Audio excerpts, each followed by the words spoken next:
Chapter 6, Episode 9, This is My Life. Bago natin ipagpapatuloy ang ligaw-ligaw natin, sa susunod si crush ko naman pag-usapan natin. Kasalukuyan, ganito pa rin ang pamumuhay namin. Minsan, okay minsan hindi. Minsan sobra-sobra yung kakainin. Minsan tipid-tipid para makaraos sa sunod na mga araw. Yan lang pinag-ipunan namin. Walang bago at walang ipon para sa kinabukasan. Yan ang totoo. Ganyan lang kasimple, umiikot ang aming buhay. Hindi namin alam kung hanggang saan kami mamumuhay ng ganyan. Oo, nakapag-aral nga ako. Pero pinipilit kong makapag-aral ng high school. Nagsusumikap ako, nagtitiis, na minsan hindi ko maiwasan tanungin ang sarili ko na, ganito lang ba talaga kami?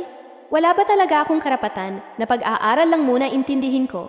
Katulad ng iba, hindi rin naman sila mayaman. Pero nakapag-aral sila ng maayos. Bakit kami? Bakit ang hirap? Para sa amin, sa maliit kong tinda-tindahan, hindi na rin ako makapag-ipon. Tama na lang, yung kikitain ko pang bayad ko sa inuutang kong kapital kay amo, nahihirapan akong palaguin ang tindahan ko. Kasi, bukod sa dito kinukuha ang pangsuporta sa pag-aaral ko, dito na rin kumukuha ng mga kakailanganin minsan sa bahay.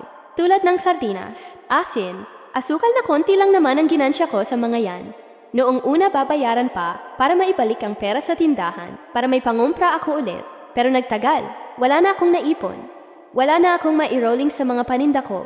Nalulugi na yung maliit kong tindahan. Pati na yung hulug-hulugan ko kay amo. Nahirapan na akong magbayad. Itutuloy ang inyong ate Melby.